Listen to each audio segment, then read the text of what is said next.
Hello नमस्कार, जय हिंद, वंदे मातरम। आप देख रहे हैं जियो न्यूज और हम आपके लिए लेकर आए हैं देश दुनिया की, आपके राज्य शहर की सिलेक्टेड काम की फटाफट बड़ी खबरें। लेकिन उससे पहले यदि आपने हमारे चैनल को सब्सक्राइब नहीं किया है तो चैनल को सब्सक्राइब करके बेल नोटिफिकेशन ऑन करें और इस वीडियो को ज्यादा से ज्यादा लाइक और शेयर करें। बड़ी खबरें देखने से पहले आपके लिए आज का सवाल, सबसे बड़ा ग्रह कौन सा है? Option A Brihaspati, option B Prithvi, option C Uranus और ऑप्शन डी शुक्र।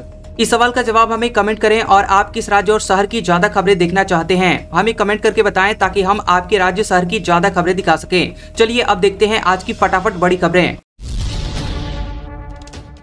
सीबीएसई 10वीं की परीक्षा 2026 से 2 बार होगी। पहली परीक्षा कंपलसरी, दूसरी ऑप्शनल। अप्रैल जून में नतीजे, सप्लीमेंट्री खत्म। बता दें कि सीबीएसई यानी central board of secondary education 10वीं के स्टूडेंट्स 2026 से साल में 2 बार एग्जाम देंगे। एग्जामिनेशन कंट्रोलर संजय भारद्वाज ने ये जानकारी दी है। नए परीक्षा पैटर्न के मुताबिक पहली परीक्षा सभी छात्रों के लिए जरूरी होगी और दूसरा ऑप्शनल होगा। पहली परीक्षा फरवरी और दूसरी मई में होगी। नतीजे अप्रैल और जून में जारी किए जाएंगे। इसके साथ ही सप्लीमेंट्री एग्जाम खत्म कर दिए गए हैं और 12वीं बोर्ड का अभी ये फैसला इस पर नहीं लिया गया है। बिहार में अब ज्यादा आवेदन वाले जिलों में डिजिटल सिग्नेचर बढ़ाए जाएंगे। पासपोर्ट के लिए अब 10 दिन में होगा पुलिस वेरिफिकेशन। थानों को खास टैब मिलेगा। खबर है कि पासपोर्ट बनाने के लिए अब पुलिस वेरिफिकेशन 10 दिन में होगा। इसके लिए बिहार के सभी 1128 थानों को खास टैबलेट दिया जाएगा। वर्ष 2021 से वेरिफिकेशन की ये नई व्यवस्था लागू की गई है और इससे पहले पासपोर्ट सत्यापन में 30 दिन का समय लगता था। इसके साथ ही जिन जिलों में ज्यादा आवेदन आते हैं वहां पर डिजिटल सिग्नेचर की संख्या बढ़ाई जाएगी। अभी कम समय यानी महज 12 दिन में पासपोर्ट वेरिफिकेशन करने के लिए केंद्रीय विदेश मंत्रालय की तरफ से बिहार पुलिस को सर्टिफिकेट ऑफ रिकॉग्नाइजेशन सम्मानित किया गया है। इस सम्मान को प्राप्त करने के लिए बिहार पुलिस की तरफ से यहां पर आईजी मुख्यालय राकेश राठी को नई दिल्ली भेजा गया था और एडीजी विशेष शाखा सुनील कुमार ने ये जानकारी दी है। कहा है कि पासपोर्ट सत्यापन की इस समय सीमा को घटाकर 10 दिन से कम यानी कि 1 अंक में करने का लक्ष्य निर्धारित किया गया है। डेबिट कार्ड से निकाल सकेंगे पीएफ का पैसा, श्रम मंत्री बोले। इसके लिए पीएफ अकाउंट को बैंक खाते से जोड़ रहे हैं। जुलाई से मिल सकती है ये सुविधा। कर्मचारियों को जल्द ही एटीएम और यूपीआई से सीधे पीएफ का पैसा निकाल सकेंगे और यहां केंद्रीय श्रम मंत्री मनसुख मांडविया ने इसके बारे में जानकारी दी है। कहा है कि इसके लिए कर्मचारियों को पीएफ अकाउंट को उनके बैंक खातों से जोड़ा जा रहा है। हालांकि ईपीएफओ और केंद्र सरकार ने पैसा निकालने की प्रोसेस को लेकर अभी कुछ नहीं बताया है। मीडिया रिपोर्ट्स के मुताबिक सरकार अगले महीने यानी कि जुलाई से ये नई सुविधा लागू कर सकती है। नई सुविधा के तहत एक तय रकम ही निकाली जा सकेगी। इससे ये होगा कि कर्मचारी इमरजेंसी के लिए पैसा तो निकाल लेंगे लेकिन रिटायरमेंट के बाद भी पर्याप्त राशि उनके अकाउंट में सुनिश्चित रहेगी। पेटीएम का नया feature total balance view launch. UPI से लिंक्ड सभी बैंक अकाउंट्स का टोटल बैलेंस एक ही स्क्रीन पर देख सकेंगे यूजर्स। पेटीएम यूजर्स अब सिर्फ एक बार यूपीआई पिन डालकर अपने सभी बैंक अकाउंट्स का टोटल बैलेंस चेक कर पाएंगे। इसके लिए डिजिटल पेमेंट कंपनी पेटीएम ने अपने ऐप में नया फीचर टोटल बैलेंस व्यू पेश किया है। इस नए टूल से यूपीआई से लिंक्ड सभी अकाउंट का टोटल अमाउंट एक ही स्क्रीन पर दिख जाएगा। यह फीचर खास तौर पर उन लोगों के लिए उपयोगी है जो कि एक से अधिक बैंकिंग अकाउंट्स हैं और वे अलग अलग ऐप्स पर जाकर बैलेंस चेक करते हैं। इस फीचर से अब यूजर्स को अलग अलग बैंक अकाउंट की शेष राशि जोड़ने की जरूरत नहीं पड़ेगी। जियो फ्यूल स्टेशन पर मिलेगी अडानी की सीएनजी। अडानी गैस स्टेशनों पर जियो का पेट्रोल डीजल बिकेगा। एटीजीएल और रिलायंस बीपी ने पार्टनरशिप की। अब रिलायंस के फ्यूल स्टेशनों पर अडानी की कंपनी के सीएनजी बिकेंगे। इसके लिए रिलायंस बीपी मोबिलिटी और अडानी टोटल गैस ने पार्टनरशिप कर ली है। फिलहाल जियो के कुछ पेट्रोल पंप पर अडानी का सीएनजी मिलेगा। इस साझेदारी के तहत कुछ चुनिंदा एटीजीएल फ्यूल आउटलेट जियो बीपी के पेट्रोल और डीजल बेचेंगे और कुछ चुनिंदा जियो बीपी फ्यूल स्टेशनों पर एटीजीएल की सीएनजी मिलेगी। अडानी टोटल गैस ने स्टॉक एक्सचेंज फाइलिंग में यह जानकारी दी है। पंजाब के पूर्व अकाली मंत्री मजीठिया हुए गिरफ्तार। मोहाली कोर्ट के बाहर अकाली नेताओं की नारेबाजी। केजरीवाल बोले कोई भी बख्शा नहीं जाएगा।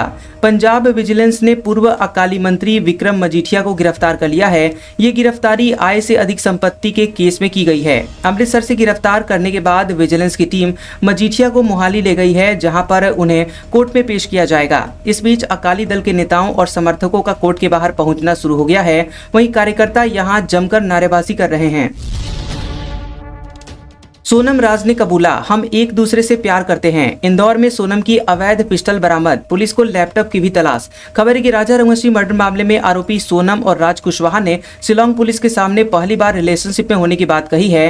वहीं शिलोंग एसपी विवेक सीएम ने बताया कि दोनों ने पूछताछ में कहा है कि हम एक दूसरे से प्यार करते हैं। दोनों ने पहले ही अपराध स्वीकार कर लिया है और हमारे पास सबूत हैं। सोनम और राज कुशवाहा के बीच प्रेम संबंध थे और दोनों ने राजा रंगवंशी की हत्या की साजिश रची थी। मुझे नहीं लगता कि हमें इस स्तर पर नैरो एनालिसिस टेस्ट क्यों करना चाहिए।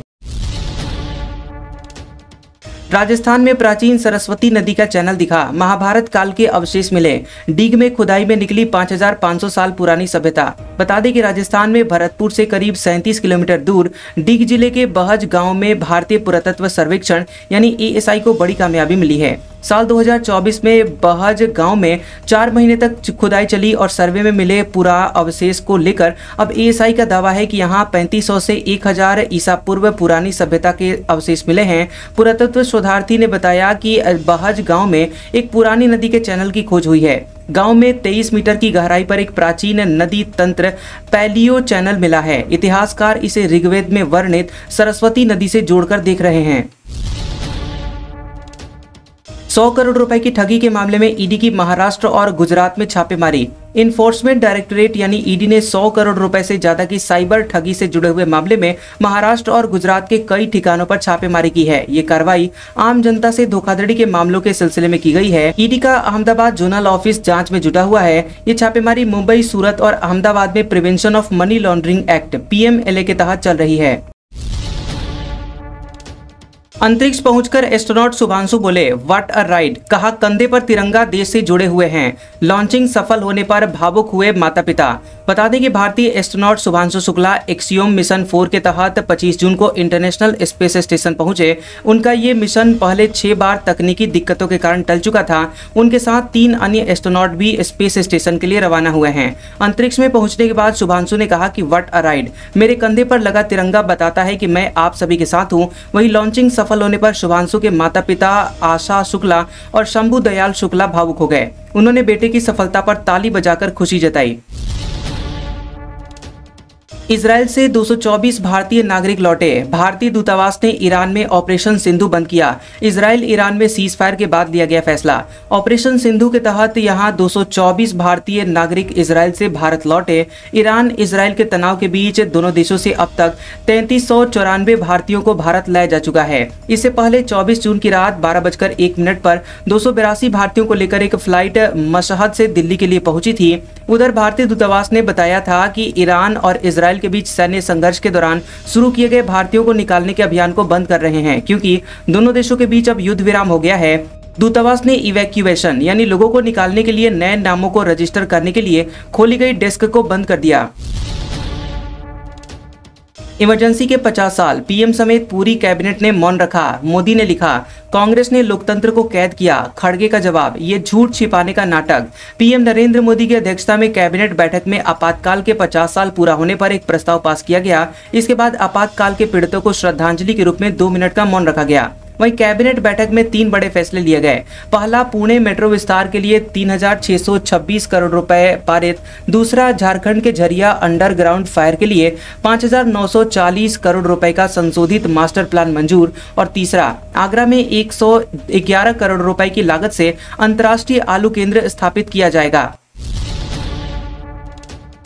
महाराष्ट्र विधानसभा चुनाव में गड़बड़ी वाली याचिका हुई खारिज। बॉम्बे हाईकोर्ट ने कहा, कोई ठोस आधार नहीं, कोर्ट का समय बर्बाद किया। बॉम्बे हाईकोर्ट ने महाराष्ट्र विधानसभा चुनाव 2024 में गड़बड़ी को लेकर दायर याचिका को खारिज कर दिया है। कोर्ट ने कहा है कि याचिका की सुनवाई में कोर्ट का समय बर्बाद हुआ है। हालांकि याचिकाकर्ता पर कोई जुर्माना नहीं लगाया गया है। जस्टिस GS कुलकर्णी और आरिफ डॉक्टर की बेंच ने कहा कि इस याचिका में कोई ठोस आधार नहीं है, ऐसे में हम इसे खारिज करते हैं। याचिकाकर्ता ने आरोप लगाया था कि चुनाव में 6 बजे के बाद 75 लाख से ज्यादा वोट पड़े। साथ में चुनाव प्रक्रिया को अवैध घोषित करने की मांग की गई थी। थरूर पर खरगे बोले, कुछ लोगों के लिए मोदी फर्स्ट। थरूर का जवाब, पंख आपके, उड़ने की इजाजत मत मांगो। मोदी की तारीफ की थी। खबर है कि कांग्रेस अध्यक्ष मल्लिकार्जुन खरगे ने दिल्ली में शशि थरूर को लेकर कहा कि मैं अंग्रेजी नहीं पढ़ सकता, लेकिन थरूर की लैंग्वेज बहुत अच्छी है, इसलिए हमने उन्हें पार्टी की वर्किंग कमेटी का मेंबर बनाया। मैं ये कहना चाहता हूं कि पूरे विपक्ष ने मिलकर कहा कि हम आर्मी के साथ हैं, हमारे लिए देश पहले है, लेकिन कुछ लोगों के लिए मोदी फर्स्ट है। खरगे के बयान के कुछ ही मिनट बाद शशि थरूर ने एक्स पर लिखा, उड़ने की इजाजत मत मांगो, पंख तुम्हारे अपने हैं और आसमान किसी एक का नहीं है। दरअसल सोमवार को द हिंदू में पब्लिश एक आर्टिकल में शशि थरूर ने लिखा था कि मोदी की ऊर्जा, गतिशीलता और जुड़ने की इच्छा वैश्विक मंच पर भारत के लिए प्रमुख संपत्ति बनी हुई है, लेकिन उन्हें और ज्यादा सपोर्ट मिलना चाहिए।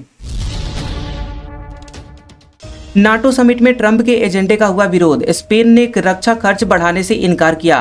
फ्रांस, इटली और कनाडा भी सहमत नहीं। खबर है कि नीदरलैंड के द हेग शहर में नॉर्थ अटलांटिक ट्रीटी ऑर्गेनाइजेशन यानी नाटो समिट का दूसरा दिन था और सदस्य देशों के प्रमुखों की मीटिंग हुई। इस बार की बैठक को नाटो के इतिहास की सबसे अहम बैठकों में से एक माना जा रहा है। ये ऐसे समय में हो रही है जब मिडिल ईस्ट में ईरान इजराइल जंग का 12 दिन बाद सीज फायर हुआ है। इस बार की मीटिंग का एजेंडा अमेरिकी राष्ट्रपति डोनाल्ड ट्रंप की मांग पर यूरोपीय देशों के रक्षा खर्च में हिस्सेदारी को बढ़ाने का रखा गया है।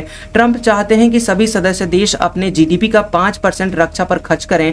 हालांकि वर्तमान में यूरोपीय देशों का कुल योगदान केवल 30% है और जीडीपी का ये केवल 2% है।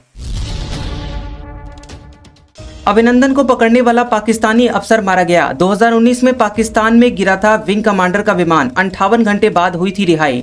खबर है कि भारतीय वायुसेना के विंग कमांडर अभिनंदन वर्धमान को पकड़ने वाला पाकिस्तानी कमांडर मोईज अब्बास एक हमले में मारा गया। दक्षिणी वजीरिस्तान में आतंकवादी संगठन तहरीके तालिबान पाकिस्तान ने पाकिस्तानी आर्मी पर हमला किया था। इसमें 2 आर्मी के अफसर मारे गए थे, इनमें से एक मोईज अब्बास भी था। बता दें कि बालाकोट में स्ट्राइक के अगले दिन 27 फरवरी को पाकिस्तानी वायुसेना ने भारतीय सीमा में दाखिल होने की कोशिश की थी और जवाब में भारतीय वायुसेना ने ऑपरेशन चलाया था। तब विंग कमांडर अभिनंदन ने MiG-21 बाइसन फाइटर जेट से पाकिस्तान के F-16 फाइटर जेट को मार गिराया था।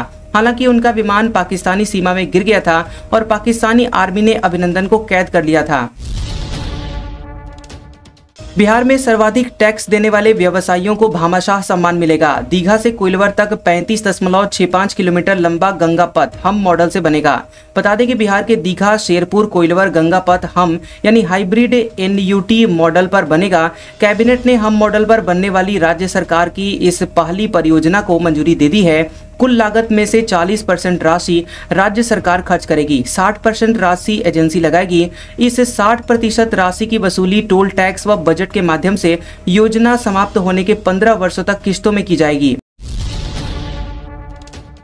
भर्ती परीक्षा में पूछे गए 2 प्रश्नों को हाईकोर्ट में दी गई चुनौती। विद्युत वितरण कंपनी के 2000 पदों के लिए हुआ था ऑनलाइन एग्जाम। परीक्षा अंतिम निर्णय के अधीन। बता दें कि मध्य प्रदेश पश्चिम विद्युत वितरण कंपनी लिमिटेड की भर्ती परीक्षा को जबलपुर हाईकोर्ट में चुनौती दी गई। मामले में सुनवाई हुई और कोर्ट ने ऊर्जा विभाग के प्रमुख सचिव समेत अन्य को नोटिस जारी करते हुए भर्ती को याचिका के अंतिम निर्णय अधीन कर दिया है। अगली सुनवाई अब 4 सप्ताह के बाद होगी। दरअसल विद्युत वितरण कंपनी इंदौर ने प्रदेश की समस्त विद्युत कंपनियों और ट्रांसमिशन कंपनियों को 2000 से अधिक पदों की भर्ती के लिए 9 दिसंबर 2024 को विज्ञापन जारी किया था। अशोक गहलोत बोले, सीएम को हटाने का षड्यंत्र चल रहा है। उनके खिलाफ दिल्ली, राजस्थान में भाजपा के लोग लगे हुए हैं। वे भ्रम में रहेंगे तो उन्हें तकलीफ होगी।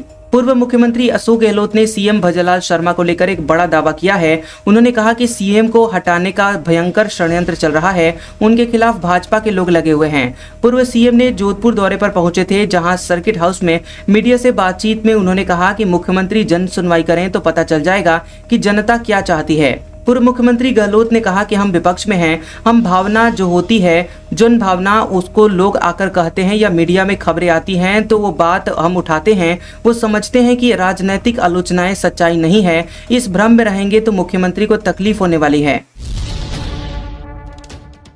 नालंदा में मछली पालकों को मिली राहत। सरकारी अनुदान पर पंप हाउस बनेंगे। साल भर चलेगा मत्स्य पालन कारोबार। बता दें कि गर्मी के मौसम में तालाबों के सूखने से परेशान नालंदा के मछली पालकों के लिए राहत भरी खबर है।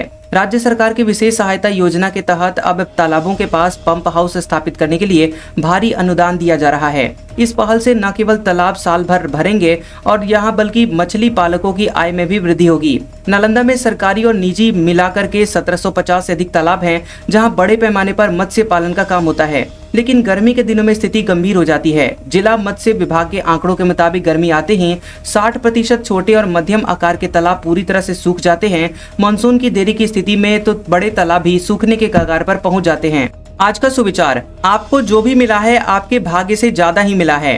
अगर आपके पैर में जूते ना हो तो अफसोस ना करें, क्योंकि दुनिया में बहुत सारे ऐसे लोग हैं जिनके पास तो पैर ही नहीं है। कैसा लगा ये वीडियो हमें कमेंट सेक्शन में जरूर बताएं। वीडियो पसंद आया हो तो वीडियो को लाइक और शेयर करें और ऐसी इंटरेस्टिंग वीडियोस देखने के लिए हमारे चैनल GOB न्यूज को सब्सक्राइब करें और बेल आइकॉन को दबाएं। और हमारे ओल्ड और लेटेस्ट वीडियोस देखने के लिए हमारे प्लेलिस्ट और कम्युनिटी टैब को जरूर चेक करें। तो मिलते हैं अगले वीडियो में, तब तक के लिए आपका शुक्रिया।